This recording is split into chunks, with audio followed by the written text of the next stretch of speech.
I'm talking today with composer, arranger, and orchestrator Bruce Fisher, whose musical career includes many, many live theatrical shows from Broadway to theme parks to cruise ships. Bruce and I have worked together off and on for over 40 years now, and I'm glad I'm finally getting to talk to him about this. Bruce, how did you get your start as an orchestrator and arranger? How do you start as an orchestrator arranger? Yeah. Good question, huh? Yeah, good question. Well, I started clear back in junior high school when I knew absolutely nothing about what I was doing. But it sounded like it would be a lot of fun, and so I started writing music when I knew nothing, but I got an opportunity to orchestrate a Broadway musical in the 9th grade. I got the job as the musical director of it, and it had very poor orchestration, and so we orchestrated the show. And I said, well, this is fun. I'm having a good time doing this. So I started on my jaunt towards being an arranger or orchestrator back when I was 15 years old. Oh, that's pretty amazing. What was the show you did? That was a show called Good News. Huh. Were you a trombone major or composition major at Michigan when you were going there at school? Yeah, I had to make a deal with my parents. I decided at that point, early in high school, that I was going to be a musician, and I had to make a deal with them because they preferred that I go into medicine or law. Oh, sure, yeah. That if I was going to go into music, I had to get an education degree so that I could actually make a living. So I went to Michigan and majored in music education. I minored in music theory and took a lot of composition and arranging orchestration courses, and minored in television and film production. Oh, cool. Well, you were a trombone player, and you played in the University of Michigan Jazz Ensemble, right? Well, there wasn't any jazz ensemble. This was back in the 60s when jazz wasn't very well accepted in universities. And so I started the University of Michigan Jazz Band. Oh, you started it. Okay, very cool. You know, it was interesting. You're a trombone player, and our mutual friend John Henchy has a theory why trombone players make such good orchestrators. He said, you know, they're always sitting in the back, and they never play the melody. You know, they're always playing the counter melody, the rhythm, or the harmony. So they start to think in terms of that. And I had that same experience, too. When I was in junior high, I played trumpet. In my section, we only had trumpets and clarinets. And, you know, we were just hearing the melody. And when we finally put both groups together for the Christmas pageant or whatever, I got to hear all these other parts. It was like, wow, that's really cool. But, you know, as a trombone player, you're kind of hearing that all the time. You know, there's a long list of gifted trombone band leaders, going back to Glenn Miller and Tommy Dorsey. Yeah. And when I was in high school, I went to the Stan Kenton Band Clinic. And Buddy Morrow, who's a famous band leader from that era, and I studied with him. And then there's going up to Bill Watrous, J.J. Johnson, who I was a big fan of, and Don Sebesky, who has written a very important book on arranging, also was a trombone player. So, yeah, there's a whole line of trombone players that made it big in the world of band leaders. That's really cool. You were actually the music director of Grease, right, on Broadway. So how did you get that gig? I'd always wanted to live in New York, so I moved there and didn't have a job. And within the first week or so when I moved there, my best friend, John Miller, said, there's an opening in Grease on Broadway. It had only been playing a few weeks at that point, but they needed another piano player conductor. And I said, what the heck, I wasn't that good of a piano player, but I was okay, and I'd done a lot of conducting. And so I thought, I'll give it a shot. But I was pretty terrified at my audition. It turns out my audition was actually playing and conducting a show with a live audience. I was actually doing it, and I was scared to death, but I passed the audition. Everything went pretty well, and I ended up doing the show for a year and a half. Wow, how much prep did you have? I mean, did you just walk in and say, here's the show, we're on in 10, go? They let me sit in the pit for a week or so before I did it, and I practiced like crazy at home getting ready for it. So I was pretty ready to do the thing. You know, it's interesting. John Miller was in the jazz band, right, at Michigan? John Miller was the bass player, in my group at Michigan. So we talk in school about how important networking is, and it's wonderful that you guys were good friends, and I know Johnny's been really successful. A whole series of shows he's done on Broadway, right? He's the musical coordinator for over 100 shows on Broadway. You know, that's pretty phenomenal. Yeah. I mean, what was it like to work with those caliber of people? If you're an actor on Broadway, you're probably pretty talented person, I would think, right? The cast was great. It was really an easy show to do. As a matter of fact, there really wasn't much to do with the show. You showed up, you did it exactly the same, and after I got through the jitters of doing it the first few times, it actually got pretty boring because you did exactly the same night after night after night, and the excitement that I had anticipated of conducting a Broadway show really got pretty boring after a while. Yeah, there's this saying that fear is never boring, but I guess if there's no fear, you have no excitement either. You know, it's interesting. When I was in college, I actually wrote and music directed a show called Grease. It was not this show. I had no idea that there was another show called Grease, which was just beginning at that time in Chicago, and I ended up changing the name to something else afterward. But it was the only time I've really done musical theater, other than when we worked together and we were recording stuff for the shows. But I thought it was very, very exciting. It was a bigger thrill than I ever got playing in front of any crowd as a rock band. When we were doing a show, it was just like, wow, this is really cool. Yeah, I loved it. I loved doing all of the shows that I've done. This one was just a little too long. I decided that being in the pit probably was also not the thing for me, because I like doing new stuff. And doing the same show for a year and a half was really not my thing. Mm-hmm. I like doing new productions and new shows and writing new stuff and conducting new stuff. I bet, yeah. Did you do the park shows directly after that? Yeah. I got a call from, again, another person that I'd worked with at Michigan, and they were looking for somebody to run the live show program for the Kings parks, Kings Island in Cincy, and Kings Dominion in Richmond, Virginia, and Carowinds in Charlotte, North Carolina. And it happened to be a fit for me, and it kind of goes to my philosophy of how you get along in this business, and that's to be prepared and to educate yourself and be ready for anything interesting that comes along. Yeah, somebody said being lucky is having the right skills when the opportunity presents itself. I guess you did. Absolutely. You never know when something's going to come along, but you have to be ready for it. It's luck and being prepared. Was it different working with the younger, less skilled people in the parks versus the talent you'd been working with on Broadway? Well, yeah, but actually right then was a pretty good time to get involved with the parks, because the music theater programs at places like CCM and the University of Michigan and other top schools, they were turning out really fine singer-dancers. Mm-hmm. And we had a philosophy that if we could turn out really high-quality shows in the parks, we could attract these people. And we played around with how to attract them to come to work at the parks and looked at the factors such as higher pay and shorter hours and more benefits and that sort of thing. But what we found is that offering quality shows with high-quality directors and choreographers and production was the thing that attracted them. And that's what we did. And so we really attracted a really high-quality performer, mainly from the conservatories and the music schools that were turning out these really good kids that were high-quality singer-dancers. And the other thing that was happening at the same time was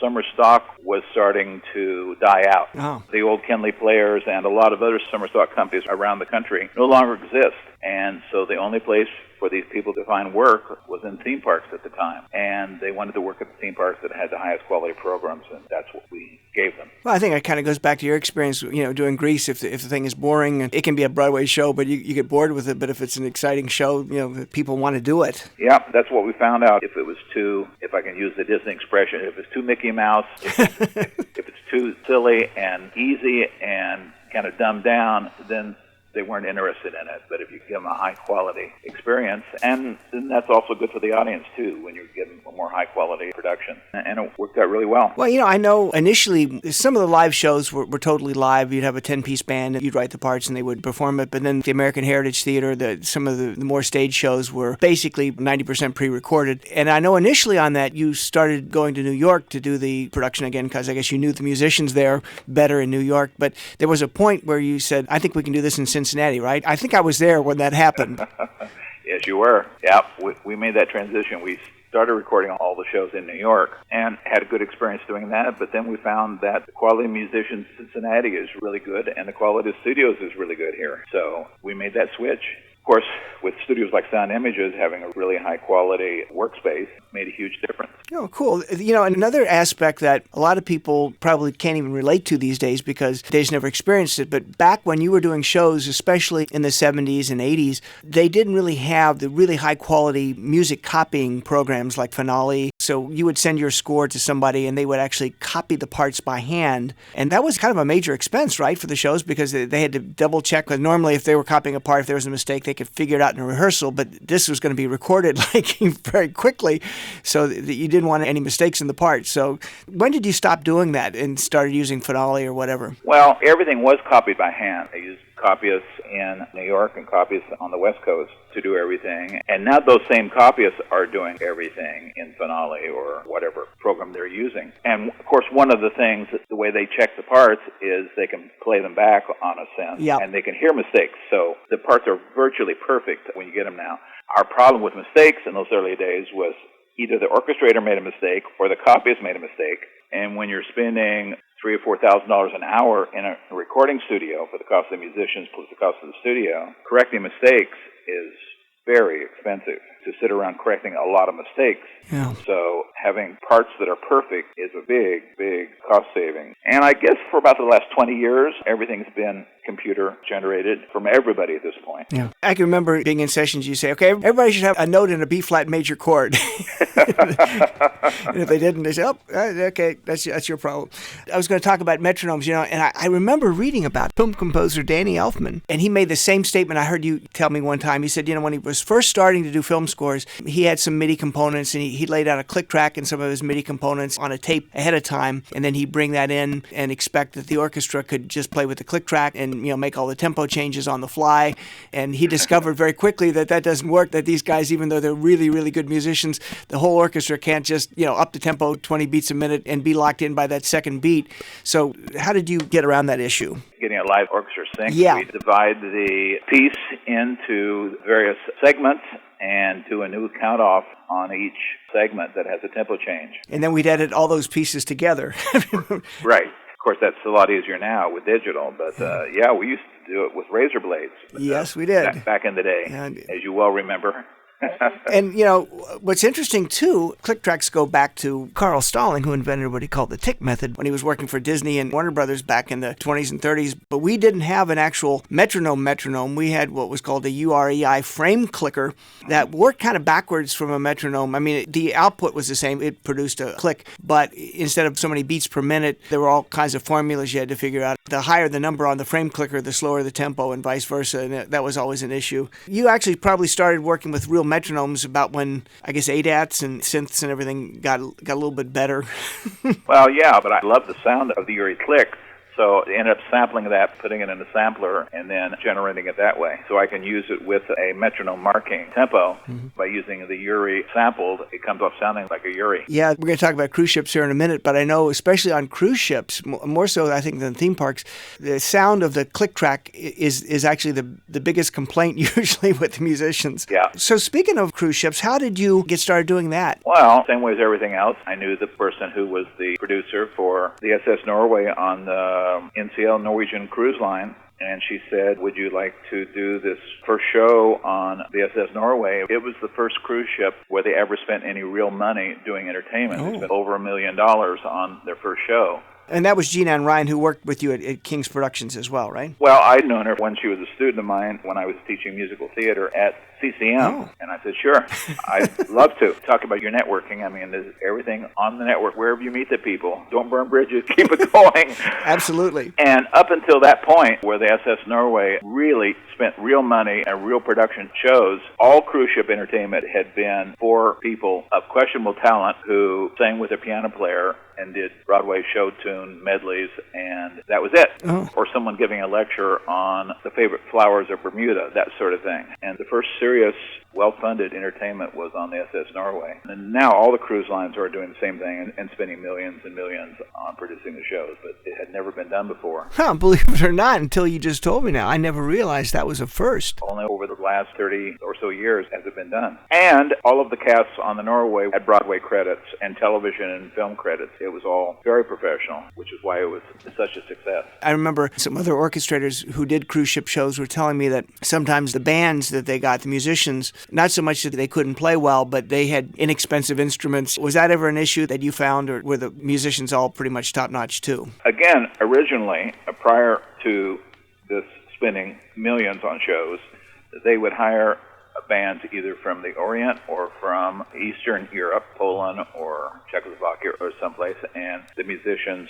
many times, occasionally they'd be conservatory trained and be excellent, but A lot of the time, they would not be well trained, and they would have very inexpensive instruments, and they were difficult to converse with because they didn't speak English, and they didn't play well, and the reason they were hired was because they would work for, I don't know, $50 a week or something. Yeah. But that has changed also since the cruise lines have started paying big money for these shows. So that's something that has changed over the years. Very cool. I know the difference it makes. When I first started doing jingles years ago, I think I was intimidated by the CSO players, and I used CCM people because they were more my age, and I felt like they wouldn't laugh at my parts. And when I finally got up the courage to use symphony people, it was like, wow, it just sounded so much better. Not because they played really that much better, but they had like $1 million violins as opposed to, $1,000 violins. And I think John Henchey was also saying that some of these guys have these fiberglass trombones that just don't sound good. They can be perfectly in tune, but they just sound bad. That's right. I know we did this when we were doing the Kings Island, Carowinds, and King's Dominion shows. There would be different remixes because of the arrangement. For example, at Kings Island, they actually had more players in the pit, so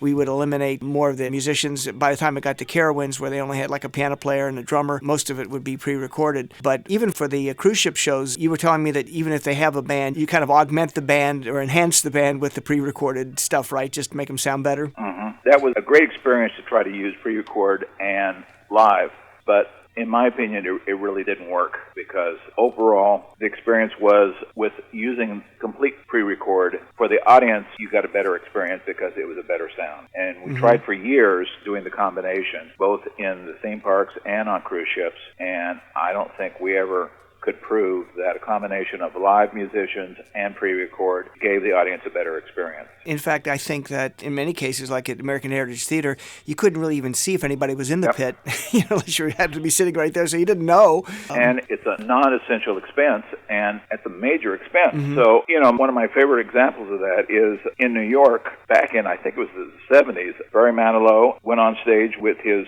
stage show at the Palace Theater, which is in Times Square on Broadway, and he had a mellotron in his backup group, and on opening night, second night of his show, the local musicians union, 802, found out about it. The mellotron is an old form of a string player. They use a tape. You wouldn't call it a synthesizer, would you? No, not really. It was actually, believe it or not, it was developed based on the guy who invented the laugh box, did all the canned laughter, this guy, Charles Douglas. They did a Chamberlain, and then the mellotron all came from that. It had like an 8-second piece of tape that would play a note, and it could sound kind of nice at times and kind of awful at times, too. Well, it was substituting for his string section. Right. And on the second night of his show, with the threat of Local 802 of the American Federation of Musicians shutting down the show, the mellotron was gone and 12 string players were on stage. And that's the way the show ran for however long Barry Manilow was playing the Palace Theater in New York. Now, compare that to a couple of years ago when Priscilla, Queen of the Desert, which is a Broadway show, played the Palace Theater, same theater, and it happened to be one of my friend John Miller's shows, so I know all the story here. And he was the musical coordinator on the show. He only had 3 live musicians in the pit. All of the rest of the orchestra, and it was a full orchestra, was on tape. The 3 musicians were playing to click.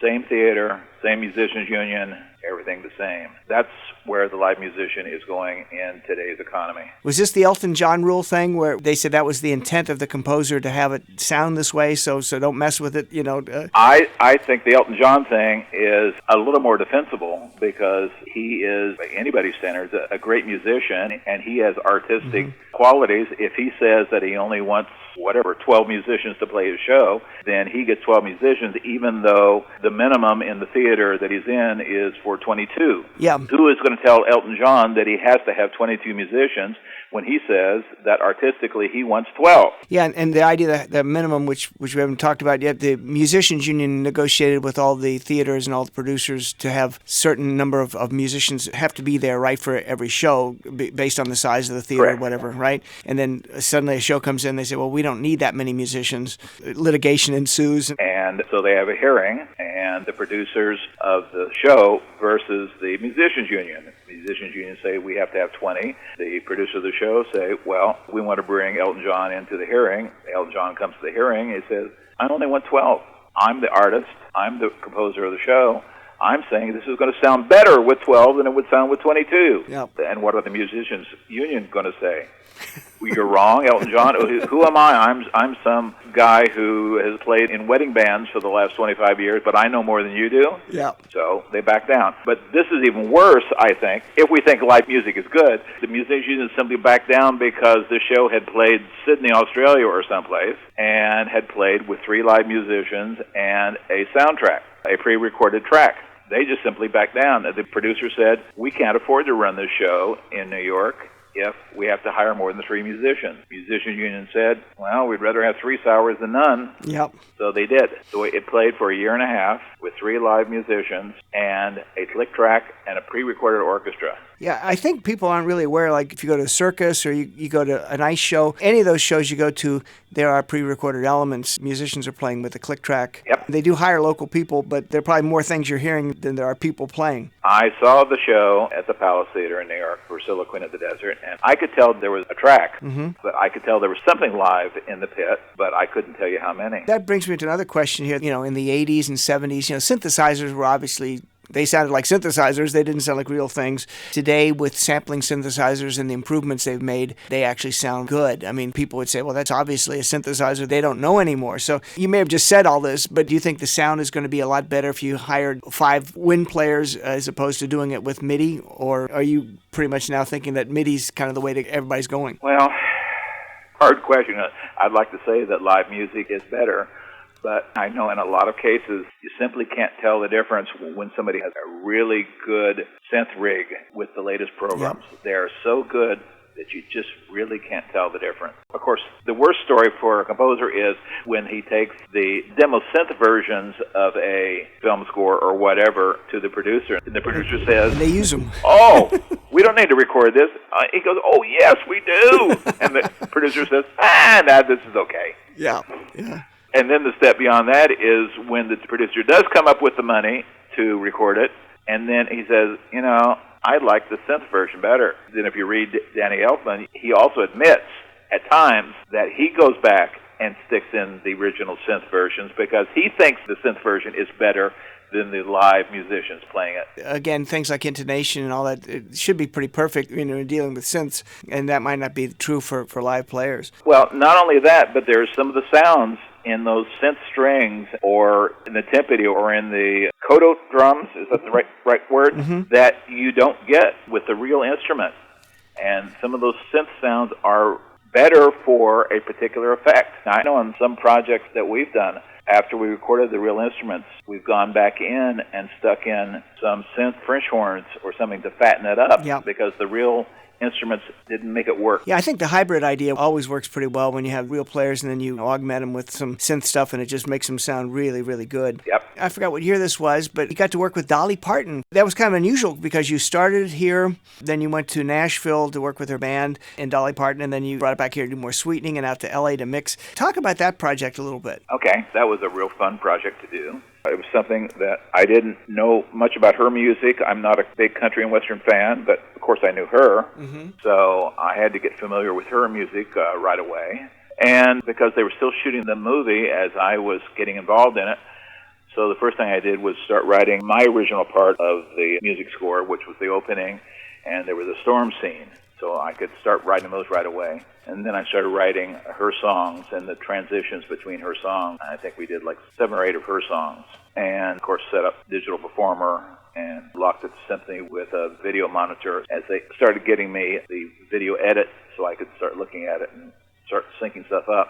And play that for the director and producer and got their comments and changes and made fixes. And had basically the whole movie approved by the producer and the director here, all to my synth tracks, which weren't particularly good, but they were good enough that they could react to them. Then we headed down to Nashville with Dolly and her band and laid her band down in the morning and then laid her vocal tracks down in the afternoon. And she was really easy to work with. Her brother-in-law was in the control room as her producer for her vocal tracks, and she'd do 2 or 3 takes, and then she'd say, "You all happy?" And we'd go on to the next song. It was really easy. There was one song we got to that she wanted down a half step, so her band came in and took it down a half step. In the Nashville notation system, I don't remember how they notate keys because they don't write anything out on a step. Yeah, they write the 1, 1, 4, 5, and they say down a half step, you know. Yeah. So it's easy for them. They just slide their hand one way up and down the fretboard. Yeah. Dolly, I had lead sheets for her, and I had lyric sheets for her. I said, which one do you want? She said, honey, I don't read music. So we came back to Cincinnati to do the sweetening, which we did here at Sound Images with the horns, strings, percussion, and then we were going to lay in the special tracks, the banjo and guitar for a special bluegrass part of it. And it didn't work out with the guys we handled here. So we're kind of up in the air at that point about what we were going to do. Maybe the logical thing would be go back to Nashville, but it sounded like we didn't know what we were doing if we were going back to Nashville to do it. So I recall that we'd done a country and western recording project in New York City a couple of years earlier. Oh, yeah, and you got the guy who did Deliverance, right? Yeah. On that project, we used Eric Weisberg, who was the original Deliverance dueling banjos guy. And a great player. I mean, one of the best. And so we decided to get him. So we flew into New York and got him to lay down both the guitar and the banjo, the bluegrass banjo stuff. So finally we had everything down. And then you went to L.A. to mix it all. Yeah, we had it on 2 24 tracks. We had 48 tracks, which today is nothing. But in those days, when you had to have 2 2-inch 24 tracks running in sync, it was getting a little bit complicated. Oh, boy, yeah. That's the thing, you know, one time people say, how many tracks do you have? And you can say, well, yeah, we have 24 track or whatever. Today, that means nothing. Yeah. And we mixed it at Warner Hollywood, which is a big studio right in the middle of Hollywood, which was a fun place. It's now called The Lot. And this is still a lot of television and film shows are shot there. It has, a couple dozen big sound stages on it. That had to be really a cool experience to be on a mixing stage and actually hear your music, you know, mixed in with all the effects and all the dialogue and say, wow, it sounds like a movie. Yeah, and because we were on a movie sound stage, I don't think television does it that way anymore, or I don't know if they ever did, but on the movie lot, they still have the 3 sound mixers, dialogue, effects, and music. Yep. So it was fun. I think they do TV that way. They just don't spend as much time with TV. You know, films, Bob Asman was telling me that they'll spend a week on a reel sometimes for a movie and 5 reels in a day for TV. So they just it comes back to budget. You know, they don't have the budget for TV that they would on a movie. And I don't know why they still do that, since everything we did was automated. And only one guy works at a time. They may go back and touch it up. In the old days, there was a reason to have 3 guys because nothing was automated. Yeah, that's right. I mean, today, they're actually starting to mix more films. I think Traffic was one of the first films that they mixed in just a small room. And again, because of computers and the fact that they can do it, they do it. Speaking of movies, though, you were also a musical advisor for a film that was just recently shot here in town, Miles Ahead. Talk a little bit about that. Yeah, that was a fun project. Miles Ahead is a Miles Davis project. They keep saying it's not a Miles Davis bio project. I think that's because that's the kiss of death, but it kind of is anyway. Don Cheadle wrote, directed, and stars in it as Miles Davis. Ewan McGregor is the other big name in the movie. I was the, speaking of networking, thanks to you, I was the local music coordinator, which is, I don't know what that title means, and no one else on the movie knew what it meant either. They knew they needed me, but they didn't know what for. Well, as long as you got paid, I think it's okay. Well, I kind of had to figure out my own job on it. So it's being a Miles Davis film, there were a lot of music sequences. And there had to be musician-actors in those sequences. Well, there was no music provided, only MP3s of the pieces that they were going to be playing. So I took the MP3s and wrote out music for each of the pieces, for each of the band members. Oh, I didn't realize you had to, you told me you had written like a flute part, but I didn't realize you had to do that for everybody. That's pretty awesome that you had to do that. I did it for everybody on all of, I think there was 6 or 7 pieces. Oh, the flute part I did was for the Gil Evans piece, but no, I did this for all the other pieces, all the small bands also. And the players they cast, I didn't have anything to do with the casting, but they did a good job casting them from real musicians. So they all could play their instruments well, and all the music was lip-synced, so to speak. And these musicians were playing like John Coltrane, Cannonball Adderley, Billy Joe Jones, Herbie Hancock, you know, the elite of 50s, 60s, 70s, 80s jazz players. Yeah. So they did a very smart thing by casting real musicians. If they'd have cast actors... Yeah, I think you were asking me, like, did you know there were this many good musicians? Because we all tend to work with the same people over and over again. If we find a great brass section or a great wind section or rhythm section, we use them all because we know, but these are all new people to you, and they were all wonderful players. There was one actor who had a pretty big part. He was like a third lead, and he was supposed to be a trumpet player, but he had never played trumpet. And that took a lot of coaching. Oh, were you the one coaching him? I was the one who was coaching him. Oh, wow. I think he came off okay, but it was difficult for him. But of the whole shoot, the most fun for me was doing the Gil Evans Porgy and Bess session with an 18-piece big band. Wow. And that was also the only part where there was any live music actually recorded. Oh, so they actually were playing it live, and they were recording that live too then? Yeah. For the end of the session, they ended up lip-syncing to the original track from the album of Porgy and Bess, of Gil Evans and Miles Davis do Porgy and Bess. But early on, we were, quote, rehearsing, and they actually recorded it. Strangely enough, they recorded it with 2 boom mics. Yeah, probably Jeff Maxwell doing that. Yeah.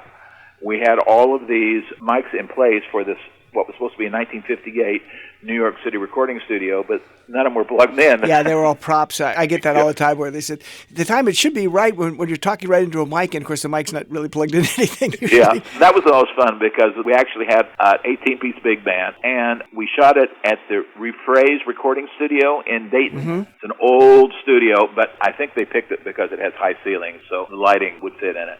And it looked okay. I actually know the studio in the Columbia 30th Street studio in New York City because I've recorded there before it was torn down about 25 years ago. So you could be a set consultant then.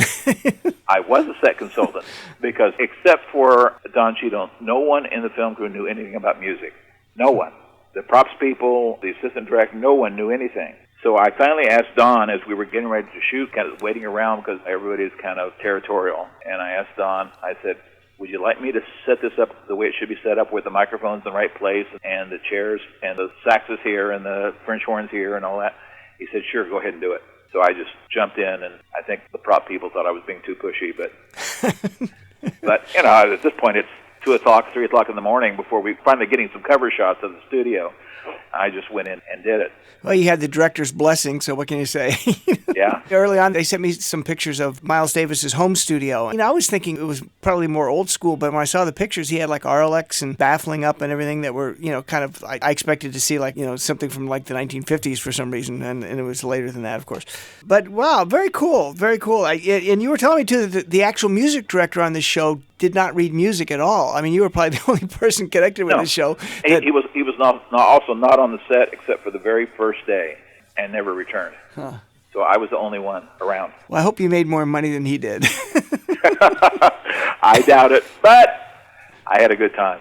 Oh, very good, Bruce. Well, thank you so much. And again, like I said, we've known each other for about 4 decades, and I'm glad we finally got to do this interview. Yeah, I enjoyed it. All right, thank you. Okay. See ya.